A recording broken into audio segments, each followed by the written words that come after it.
Welcome to my YouTube channel. Dictation start होगी 5 second बाद।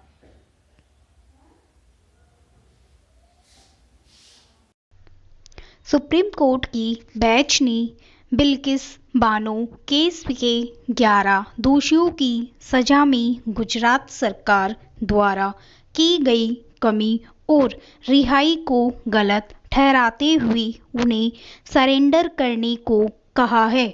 इस फैसले से दो प्रश्नों का एक साथ जवाब मिला। पहला, सजा कम करने के लिए सजा दिए जाने के समय लागू कानून का संज्ञान लिया जाए या जब सजा कम की जाने की प्रक्रिया शुरू हो उस समय के कानून का।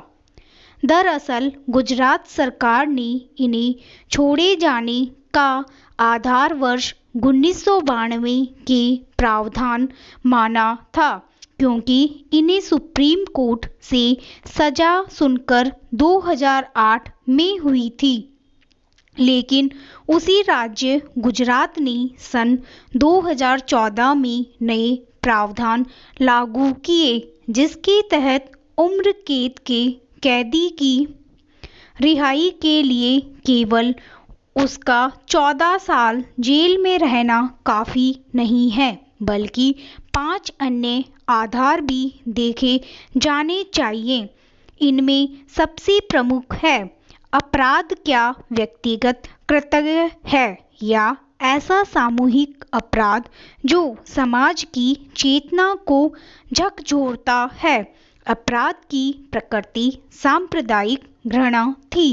दूसरा प्रश्न था, न्यायिक फैसलों को जब कम करने की कार्यपालिका की शक्ति। यह शक्ति कानून ने सरकार को दी है, लेकिन सुप्रीम कोर्ट ने लक्ष्मी नस्कर बनाम पश्चिम बंगाल और संगीत बनाम हरियाणा सरकार में कार्यपालिका के लिए कुछ सीमा रेखाएं खींची हैं।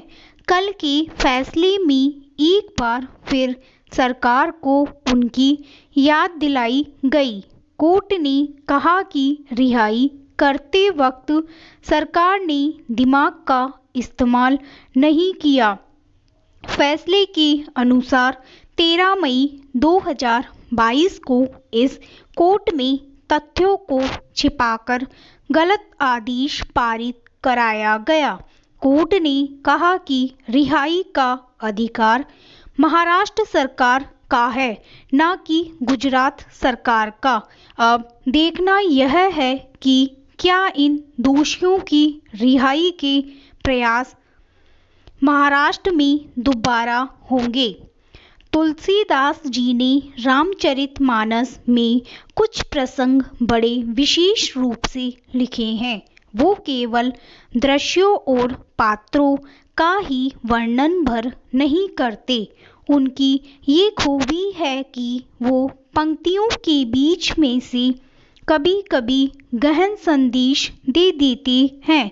राम राज्य में श्री राम के परिवार का वर्णन किया, राम की संतानों की चर्चा की और अब एक दोहे में अद्भुत संदेश दिया। ज्ञान गिरा गोतित अजमाया, मन गुण पार सोई सचिनानंद, घर कर नए चरित्र उदार।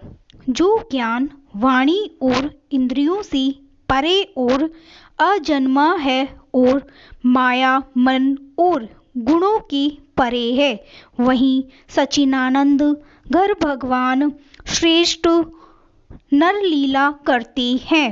इस दोहे में ईश्वर के गुणों की चर्चा करते हुए लिखा है कि समर्थ होते हुए भी नर लीला करते हैं। ये जो नर लीला शब्द है, ये हमें भगवान की तरफ से बहुत बड़ा आश्वासन है। तुलसीदास जी कह रहे हैं कि भगवान ने हमारे भीतर ईश्वर होने की सारी संभावनाएं छोड़ी हैं और यही फर्क है मनुष्य और पशु में। भगवान ने कहा कि मैं समर्थ हूँ, सर्वगुण संपन्न हूँ, पर नर बन जाता हूँ। यदि मैं भगवान होकर मनुष्य बन सकता हूँ तो तुम भी मनुष्य होकर भगवान बन सकते हो और अपनी इस संभावना को टटोलने के लिए ज्ञान, कर्म और उपासना तीनों मार्ग पर समझकर चलते रहो। हिंदी के सीखने की जब बात आई तो किसी ने उसका विरोध नहीं किया और कभी किसी ने यह नहीं कहा कि हिंदी भाषा से उनका कोई संबंध नहीं है। हिंदी को उन्होंने अपने सीने से लगाया और उसे बड़े प्यार से अपनाया। हिंदी का दायरा बढ़ता गया और उसे बड़े प्यार से अपनाया। हिंदी की गंगोत्री में हिंदी के मैदानों को पार करते हुए, विंध्य के सीने को चीरते हुए दक्षिण की सस्य श्यामला में फैलकर एक विशाल और विस्तृत कानून को धारण कर लिया है। हिंदी का यही राष्ट्रीय स्वरूप है और सच्चे अर्थों में यही राष्ट्र की वाणी, राष्ट्रभाषा है, जिसकी सेवा में संस्थाओं के हजारों और लाखों कार्यकर्ताओं ने निस्वार्थ एवं त्याग भावना से इसके प्रचार प्रसार में अपने आप को समर्पित कर रखा है। स्टॉप। आपको यह डिक्टेशन अच्छा लगा हो तो प्लीज़ चैनल को लाइक करें, सब्सक्राइब करें और बेल आइकन पर क्लिक करें।